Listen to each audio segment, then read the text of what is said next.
সংস্কারের মাধ্যমে একটি শক্তিশালী গণতান্ত্রিক সমাজ, রাষ্ট্র, সরকার বিনির্মাণ হবে। তার মধ্য দিয়ে রাষ্ট্রের সমস্ত অঙ্গে ভারসাম্য রক্ষা হবে, জনগণের গণতান্ত্রিক অধিকার, মানবাধিকার সহ সকল মৌলিক অধিকার বাস্তবায়ন এবং ভোগ করা সম্ভব হবে। আমরা সেই জন্য নতুন যাত্রা শুরু করেছি। আমরা সবাইকে, সমগ্র জাতিকে, সকল জনগণকে আহ্বান জানাবো, ধৈর্য, সহনশীলতা, গণতান্ত্রিক সংস্কৃতি চর্চার মধ্য দিয়ে যেন আমরা এগিয়ে যাই। তাহলেই আমরা সত্যিকার অর্থে একটি কার্যকর, শক্তিশালী গণতান্ত্রিক রাষ্ট্র বিনির্মাণ করতে পারবো। আমাদের শহীদের আত্মত্যাগ এবং রক্তদান সফল হবে। এনসিপি এবং 3টি কি 4টি বাম রাজনৈতিক দল স্বাক্ষর অনুষ্ঠানে যেতে পারে না। আমি বলবো না স্বাক্ষর করেনি, স্বাক্ষর করার সুযোগ উন্মুক্ত আছে। আশা করি তারা ভবিষ্যতে সনদে স্বাক্ষর করবেন। তাতে করে আমাদের আগামী নির্বাচনের জন্য এটা বড় কোনো প্রভাব ফেলবে না।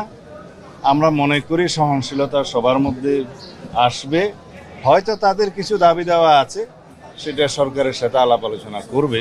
এক পর্যায়ে তারাও জুলাই সনদে স্বাক্ষর করবে বলে আমরা বিশ্বাস করি। আর গণতন্ত্রের মধ্যে তো সবাই একমত হবে এমন তো নয়, সেটা উন্মুক্ত আছে, ভিন্ন মত থাকতেই পারে। জুলাই যোদ্ধা নামে একটি সংগঠন আমাদের সাথেও কথা বলেছিল, ঐক্যমত্য কমিশনের সাথে কথা বলেছে।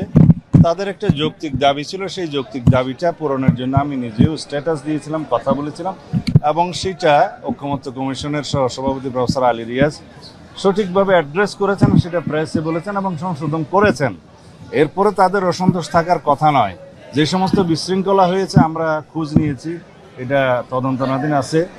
দেখা গেছে এখানে জুলাই যোদ্ধাদের নামে কিছু সংখ্যক ছাত্র নামধারী, সেটা ইন্টারভিউতে আমি দেখেছি, কিছু সংখ্যক উচ্ছৃঙ্খল লোক ঢুকেছে। সেটা ফ্যাসিস্ট সরকারের ফ্যাসিস্ট বাহিনী বলে আমি মনে করি। এবং আওয়ামী ফ্যাসিস্ট বাহিনী যে এখনও সমস্ত জায়গায় এই বিভিন্ন ফাঁকফোঁক করে বিশৃঙ্খলা সৃষ্টি করার চেষ্টা করছে, সেটা গতকালকেও দৃশ্যমান হয়েছে।